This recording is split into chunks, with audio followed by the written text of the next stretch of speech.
AAA gaming is like a perfectly baked pastry fresh out of the oven. It looks really good, it smells great, everything about the presentation is excellent, but you take a bite and realize it's filled with thick, syrupy cum. As you drizzle the white molasses filling all down your chest, face, and down your throat, you start to think that maybe the entire pastry would be better with a different filling. The jizz filling is incredibly popular though. Despite a lot of people complaining about it, they keep buying it and guzzling down that creamy delight. The same analogy applies to AAA video games. Beautiful presentation with nasty elements under the hood. Gaming has slowly come to have an identity problem, and by identity I mean it lacks one, at least in the mainstream space. The notion that gaming is no longer fun is cropping up here and there more often in my circles, and I think that's partly due to the stagnation in design, gameplay, and story. Nothing exemplifies this more than the AAA Mario meme going around.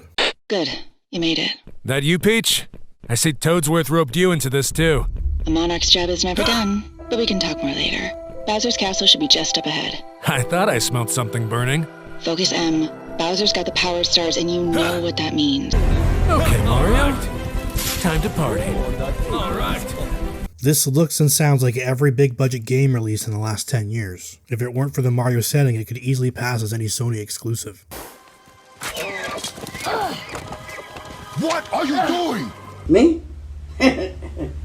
Just hanging around.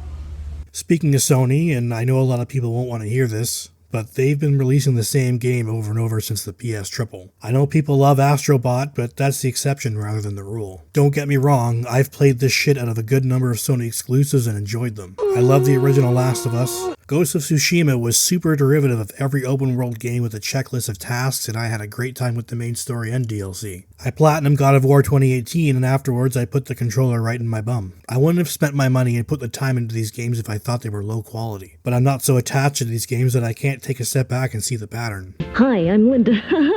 The characters and settings change, but the general gameplay loop is exactly the same. It's like dating a girl with an identical twin that looks so similar you accidentally fuck their dad. Third-person action game with a rudimentary leveling system and skill tree. You'll eventually get enough points to unlock everything in the tree, so there's no actual weight to how you spend your points. You can get the Prolapse Anus grappling hook now or 10 hours from now, it doesn't really matter. Shallow stealth mechanics to give the player the illusion that they can approach encounters in any way they want, but in practice you just kill everything, slap your massive dick on the table and move on to the next story mission to do the same thing again. There's usually a gear system with nebulous stats that you don't even need to think about. Anytime a piece of gear drops, if number go up, then it good. How your character stats affect minute-to-minute gameplay is barely noticeable, but as long as players see a green arrow next to one of their stats, it makes them feel good. The developers are terrified that even a single player may not know exactly what to do at all times, so every point of interest is signposted from space. If the swaths of yellow paint aren't enough to clue you in, then the characters will eventually just straight up tell you what to do. One of my biggest complaints with the new God of War games was the game giving me an entire 15 seconds to figure out a puzzle before one of the characters would just say, "Look at this," or "Check that out."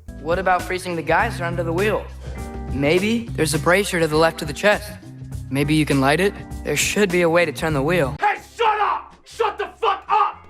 You fucking retard! The game doesn't even give you enough time to check the environment before taking the satisfaction of solving a puzzle away from the player. Metroid is one of the most inscrutable game series ever made, and even the newest game in that series is afraid of letting the player off the short bus in case they miss something, providing Samus with her own side character guide to spout out hints in a game series that's all about poking and prodding to slowly make progress. Modern game developers are so fixated on making sure every nearly brain-dead, drooling all over themselves child that was left behind can have their hand held through every single step instead of experiencing their game organically. People were able to somehow figure out the empty void that was the original Metroid in the 80s. Developers shouldn't be so eager to insult the player's intelligence in case a few might struggle. They'll figure out your stupid puzzles eventually. It's like every developer and publisher all share the same extra chromosome. The industry is a huge circle jerk of copying one another's bad ideas until everyone's tummies are full of cummies and they get sick. As technology gets better and better, developers could implement that technology into their games. Graphical fidelity exploded, professional voice actors brought characters to life, and video games as a medium started to get taken more seriously as a vehicle to tell stories. AAA video games have budgets that rival some Hollywood movies, with long development times, dozens of hours of dialogue, cinematics, and top-tier soundtracks. But as they get closer to movies, they've started to move away from what makes their medium unique. Video games are interactable in a way that no other medium of entertainment is. By stuffing every second with witty banter and Marvel quips, and highlighting the main path and puzzle solutions, AAA games kind of make themselves redundant to a certain degree. For a story that you experience passively,